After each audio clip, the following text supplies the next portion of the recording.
Welcome to my podcast, Why Do Pets Matter? This is Debra Hamilton. This podcast will seek to define and explain this important question from multiple points of view. We will interview owners, breeders, caregivers, defenders, advocates, champions, and educators. The mission of my podcast is to seek and foster collaborative conversations where every point of view feels heard, acknowledged, and appreciated. I look forward to you joining me on this journey toward a better understanding of each other. It is possible to have an impossible conversation. It starts with listening for common ground first. I am so glad you're here listening in with me. Now let's see what my next guest has to say. Hi, it's Debra Hamilton, and you're listening to Why Do Pets Matter, the podcast that interviews an assortment and array of wonderful people in the animal field so we can all exchange ideas and information. Today, I have a repeat guest who I absolutely love, Tom Nicholl of the Thomas Nicholl Law Firm out of Florida. And we had talked the last time about pets and dogs and cats, but really Tom and I wanted to extend that conversation to include horses because Tom was a track veterinarian. And now we're going to talk about his experiences as a track veterinarian because he's a veterinarian and an attorney. He's like over the top with wonderful education and wonderful information. But we want to talk about his experiences at the track, but also now possibly looking at experiences at the track that he's viewing in current times. So we're going to go back and then we're going to go forward. So Tom, thank you so much for coming back on Why Do Pets Matter? Well, thank you very much for having me, and thank you for your kind words. I understand that you want to talk about the racing situation in the past and as it is occurring at present. Right, because we have had so many issues that have been, raised on tracks and conditioning of horses, and now because of COVID, conditioning of horses has, I think, and you can correct me if I'm wrong, had a little bit of break because the tracks were closed. So let's start with wherever you want to begin with your experience and then move forward. Well, in the past, the racetracks were very busy in terms of the horses and the personnel on the backside of the racetrack, and also huge crowds of spectators. Well, it has been suspended in terms of racing as a spectator sport for this past couple of months, and is not expected to start again for another month or so. Of course, some of the horses have been able to continue training at various training centers, but they can only get up to being so fit there without racing, and there's probably been about 3 or 4 months at least without any racing. So I think that we can anticipate probably a lot of less fit horses coming to the races, and quite possibly some more injuries to them as a result of being raced while in that condition. So when you were a veterinarian on the track, I presume before you went to law school, was this still, or was this a problem that we have now that tracks are a little bit different and horses are breaking down, and many people are really worried about the breakdown of horses on tracks? Well, there's always been a certain number of unfortunate incidents which occurred, which resulted in the horses breaking down because, let's be honest, they're running at top speed with somebody on their back, beating them with a whip in competition with other horses that are doing the same thing. So they're stressed to the max, and no matter how the tracks try and make the surfaces safe and the performance of the races safe, it's inevitable that some of them will get hurt. In the past, the main pressure has been from the owners that want their horses to run, sometimes when they shouldn't be. But in current situation, there is the added fact that not only is that pressure in existence, but the horses themselves haven't been able to compete for this past 3 or 4 months. So the pressure is even greater to get them to run when they're not ready, perhaps, or repetitively more often than they normally would have, because they haven't been able to run for this past 3 or 4 months. Because experience is key for horses to go in the gate, to come out of the gate, to settle into a pace, and then to make turns. I mean, so much of the race is conditioning and experience. Well, that's absolutely true. And some of the training centers that the horses are on do have those facilities, but many, and probably the majority, do not. And therefore, like you say, they don't have the necessary, especially the younger horses that haven't been exposed to this before, they don't have the necessary exposure to make them as, although it's never safe, but as safe as can be when they're in competition.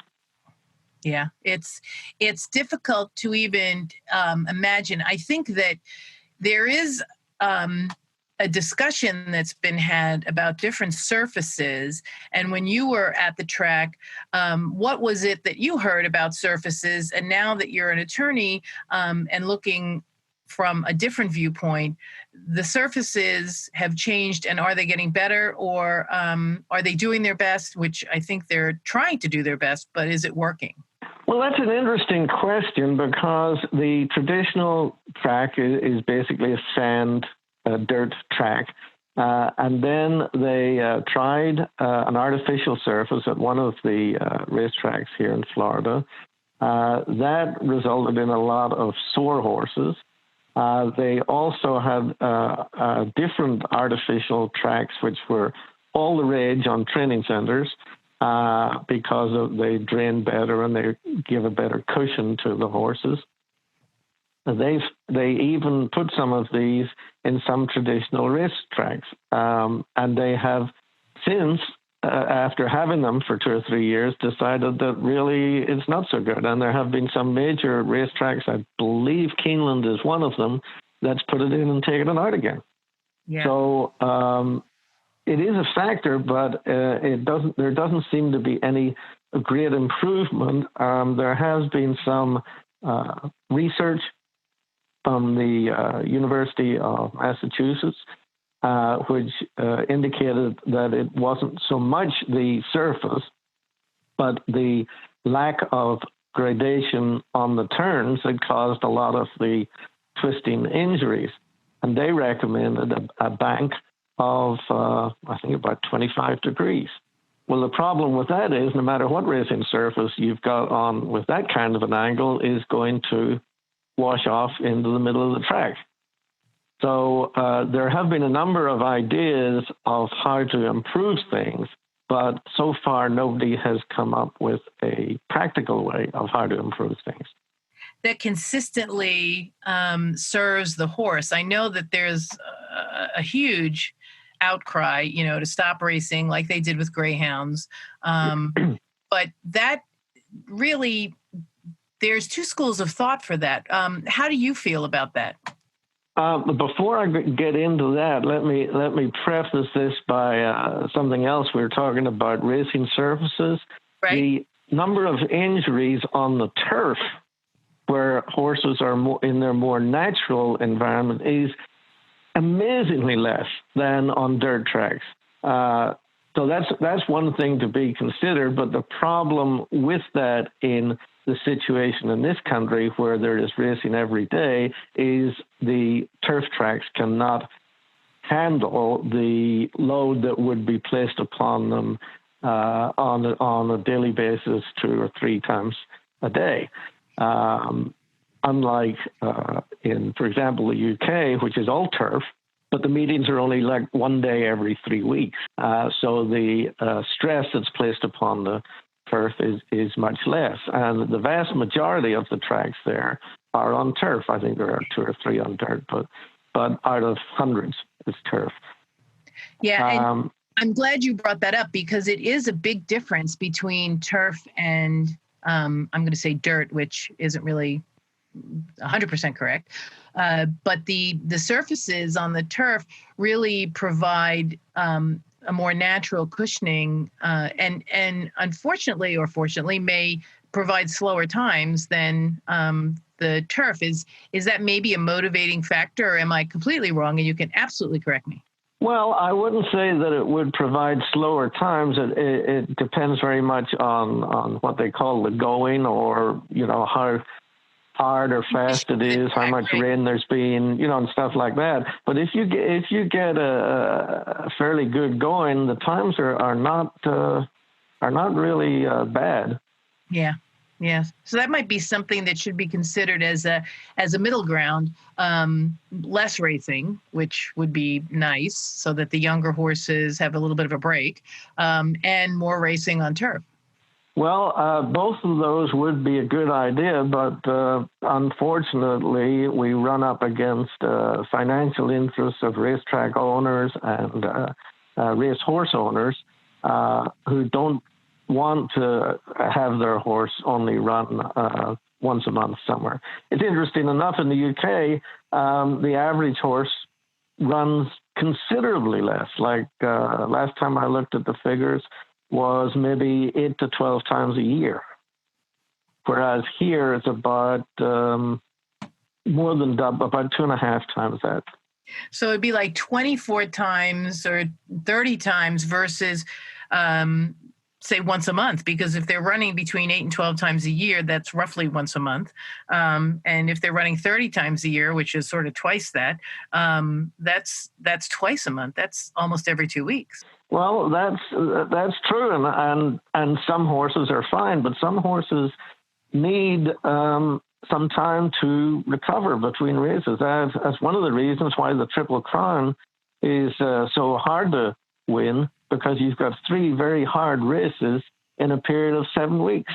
Yeah, and it's got to be first of all, it's got to be a very talented horse to do that, but he's also got to be a very tough horse to be able to recover and run in that kind of company that often.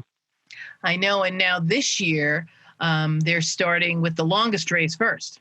That's going to be very interesting this year. And I don't know quite how that's going to work out, because there are some horses, and we had it a few years ago, where a horse came in and won the Belmont, which is a long race, and had not won the previous 2 races, for the simple reason is he didn't have the speed to compete those previous 2 races.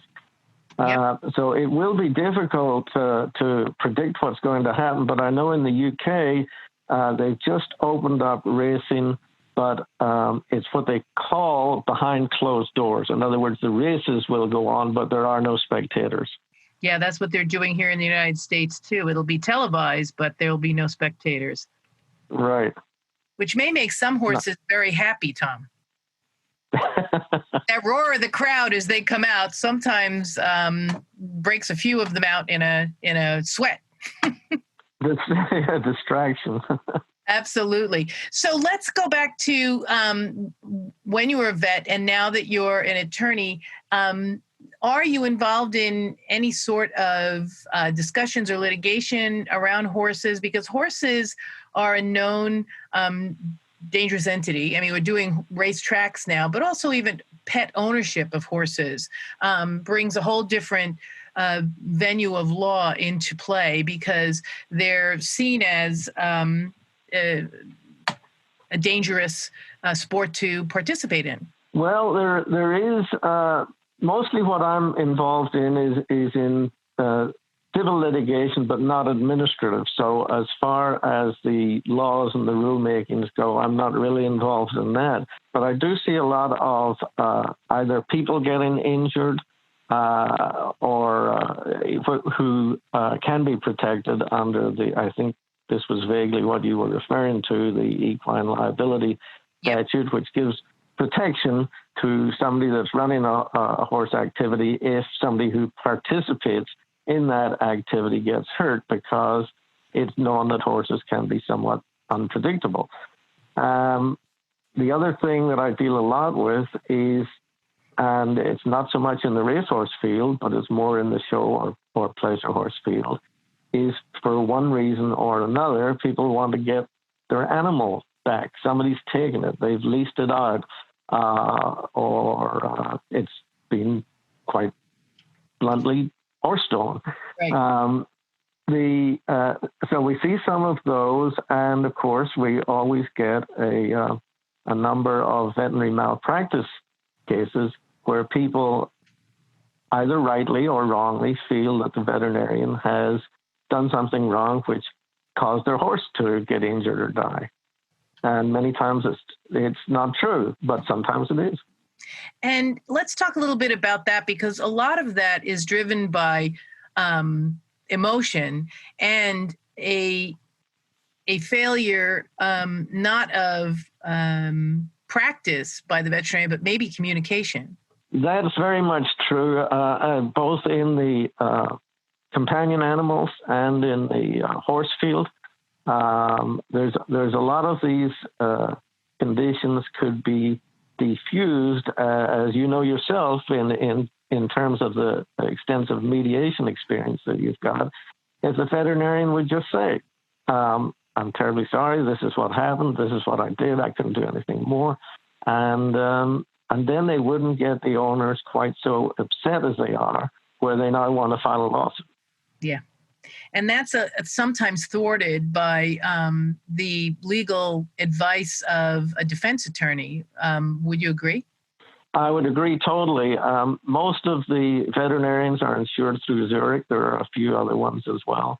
And they specifically advise their clients, I suppose you'd call them that, or the people that pay for the insurance, not to admit anything, not to say you're sorry, not to give anybody their money back or a portion thereof. And I really think it's bad advice. Yeah. And I have told people that a lot. Well, yeah, you and I both beat that drum, because a lot of people who get so angry at veterinarians simply get that angry because they never have the opportunity to have a conversation with their veterinarian. I have found in my practice, not because the veterinarian doesn't want to talk to them, they usually do. However, when they check with their providers, Zurich or others, they are told that, don't talk to them until they sue you, and then we'll take care of it. And then they tell the pet owner, you have nothing, so go away. And that really riles the pet owner, which could have been subdued, as you said so beautifully, by just saying, listen, we did everything we could. This isn't the outcome any of us had hoped for. And I'm so sorry that it didn't come out the way all of us had hoped. That's not you're absolutely right. And it's not admitting a mistake. It's rather acknowledging that all of us went into this procedure hoping for the best. And when that doesn't happen, having that conversation, and maybe, and I know since you're a veterinarian, you and I have talked about this, maybe if in fact you did make a mistake, taking responsibility, learning from that, and making sure that you either get remedial work or have somebody come in and give you assistance. You made a bad call isn't a bad thing. No, I agree entirely. And in fact, the insurance company do tell the vet, as soon as you get a wind that something might be going wrong, turn it over to us. And it's good I suppose it's good for the veterinarian because he's done with it. But the owner's getting ticked off, and now suddenly the veterinarian is involved in a lawsuit, which could easily have been avoided. Right. And the thing that really is frightening is veterinary medicine has one of the highest incidents of suicide in professions. And so this is frightening. And what I always worry about when I've gotten a veterinarian to have a conversation with me as the mediator confidentially, and then say to them when they want to have a conversation with their client, now make sure you call your insurance company and tell them you want to participate in mediation. Mediation is confidential. You're paying for it yourself. The only thing you're checking with them is that if in fact it doesn't work out, that you will still be covered.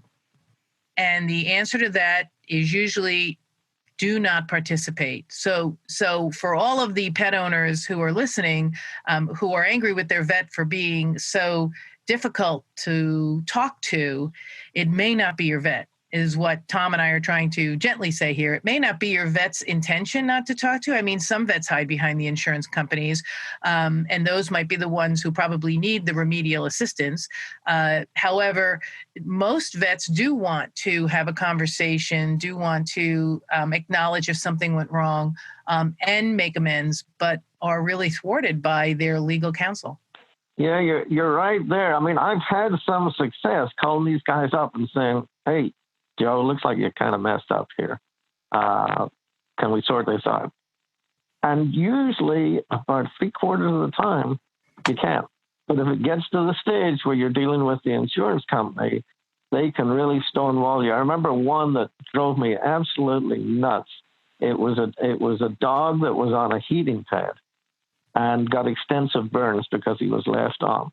And the veterinarian was perfectly willing to, it cost about $8,000 to get skin grafts and everything else. And the vet was willing to pay for that until the insurance company got involved.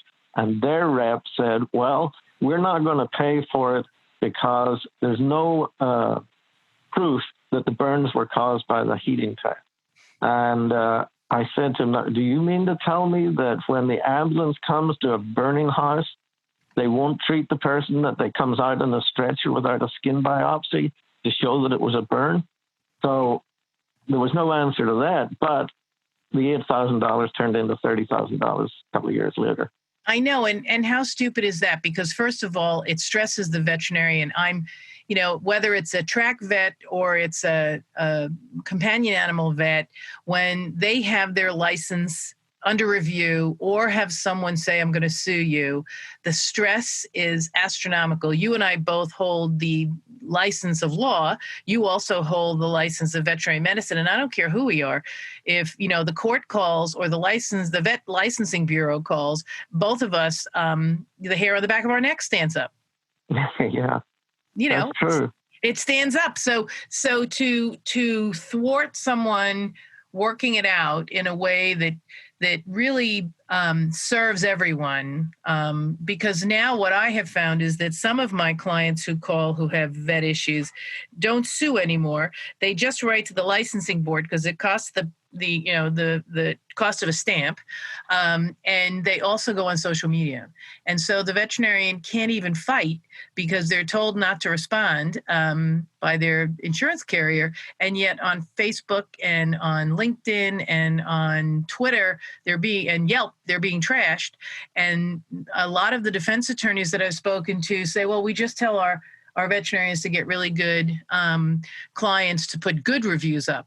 And I said, but that doesn't, it's sort of like, Tom, we were in law school and somebody told us we did really good on a test except for this one piece.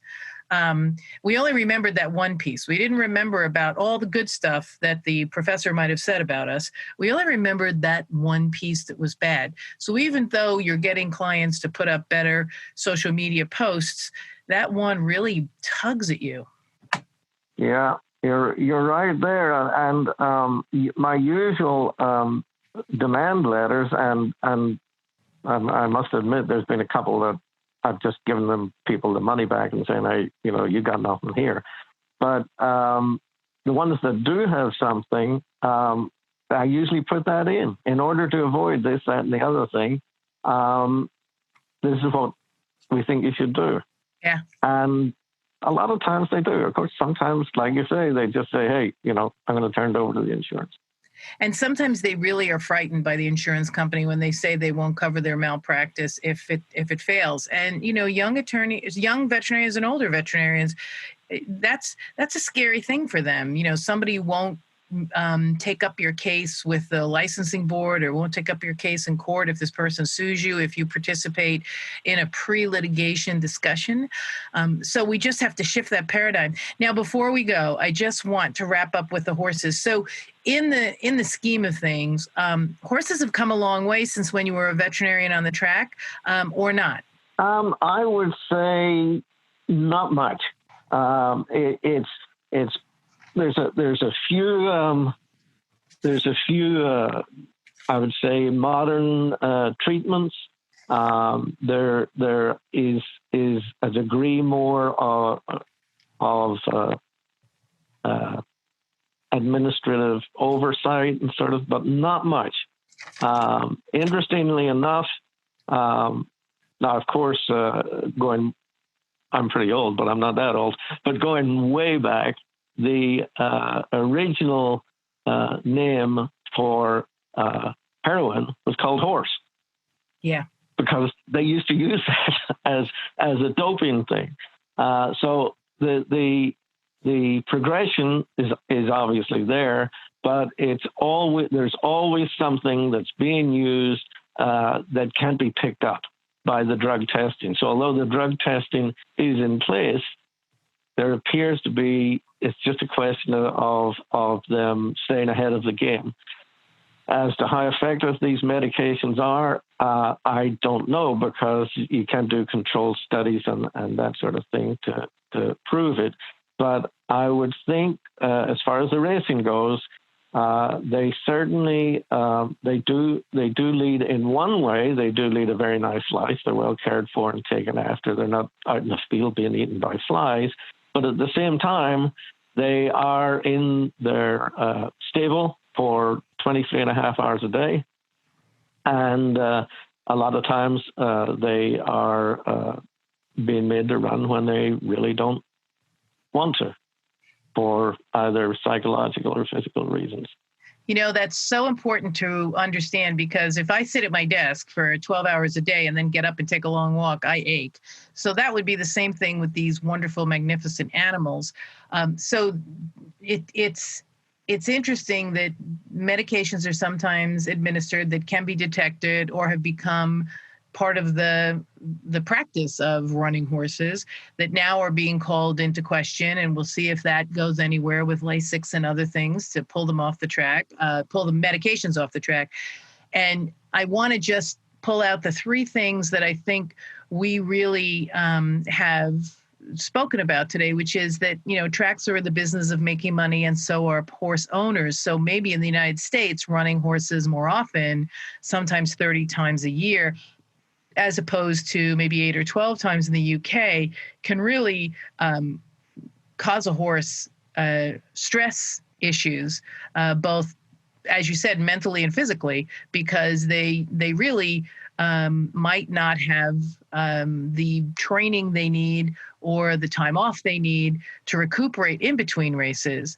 So the fact that owners want to race, and sometimes tracks give owners or trainers stalls. We didn't talk about this, but they give them stalls so that they can make them put horses in races. So there are horses in races, and the trainer might know their horse isn't ready, but they'll lose their stable. And so, you know, they'll put it in, and sometimes that horse breaks down. So that's always something to consider, that financial issue on both sides of the track and the owner. The second thing is that whether or not we should try to do a better job at running on a surface like turf, that has less injury than the surfaces that are dirt or synthetic, because clearly if the UK is they're running less races. So right there, the horses are, you know, well rested, but on turf, it might make a lot more sense if we want to keep horse racing, that, you know, watching these beautiful animals race at top speed. It's a beautiful thing to watch. When everything goes right. I know when I see either the Derby or the Preakness or the Belmont start, all I want is everybody to finish. I mean, that's where I'm at. I just want everybody to finish. But, you know, that, and then finally, you know, when we're talking about the care of horses, being able to have a conversation with your veterinarian if something goes right or if something goes wrong is really key, and is not really facilitated by the veterinarian's malpractice provider. So for us to make sure that we understand that sometimes veterinarians want to talk to us and can't, and maybe be as pet owners or horse owners, being sure that we come at a question in a less adversarial defensive way, which is, Tom, you know, we have talked about this, which is incredibly impossible if you love this animal, because the minute something happens to this animal, people go into orbit. And I understand that. I probably do it myself, but I try to talk myself off the ledge before I go in and have an out-of-body experience. And And I always talk to my vets and say, listen, stop, drop, and roll. Stop talking and listen, because really they're having an out-of-body experience and they can't hear you anyway. Drop the need to be right now, because it really isn't worth it for you to, say, yes, Deborah, I hear you, because that'll create so much angst. And then let what they say roll off your back, because I've had so many veterinarians who I've worked with for doing stop, drop, and roll, who say, they do come back and apologize. They, because I didn't add fuel to the fire by telling them how wrong they were. And it does work, believe it or not. So yeah. I'm just so glad you were here. Any last thoughts for us? Because this was, talking about horses and horse racing is one of my favorite things to do.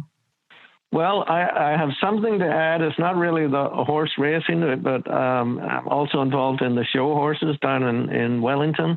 Yeah. And with the COVID-19, they said, okay, that's it. We're going to no more shows. And what all the people did was they went to somebody's farm who had an arena. They held their shows anyway. Inevitably, of course, they had a couple of big people. What resulted from that, but it's a little bit frustrating, just as with the racing, with the human population, you try and do something to help them, and sometimes you're just frustrated by what other people do. Yeah. Yep. Because they don't really understand the greater good.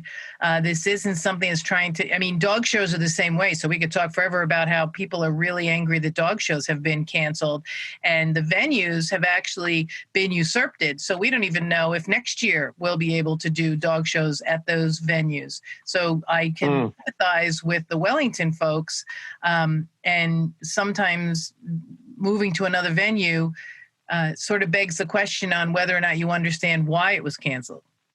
Yeah, exactly. It wasn't canceled just to piss you off. We didn't do that, although some people do think that's, we should all go back to being normal now. And it's yet to be seen if we're going to have another spike or if all of this is a hoax. More to talk about later on, Tom. But thank you so much for coming. We've been talking to my dear friend, Thomas Nicholl of Thomas Nicholl Law Firm in Florida. And I want you to all, look him up on Facebook, look him up on LinkedIn. He's a phenomenal attorney, phenomenal advisor as a veterinarian, as an expert witness, because he is just so in tune with both the animal caretaker and the animal owners. So please don't forget to look him up. Tom, thank you so much for coming. And we're going to have you back because I just love chatting with you. Okay, well, thank you for having me. Well, thank you so much for everyone coming to Why Do Pets Matter, and stay tuned for the next episode. Thank you so much for being here. And remember, if you like this podcast, send it to your friends, comment on it, share it on Facebook, because Why Do Pets Matter is everyone's point of view, everyone's belief, and we'd really like to grow our following. Debra Hamilton, Why Do Pets Matter? I'm the host, and I'm so glad you were here. Until next time, why do pets matter? Because they take such great care of us. Be well. You've been listening to the podcast, Why Do Pets Matter? This is Debra Hamilton. Do you have a great idea or guest or topic that you'd like me to cover? Write me at hamiltonlawandmediation.com or email me at whydopetsmatterpodcast@gmail.com. Until next week, our pets do matter. Thank you for being here with me.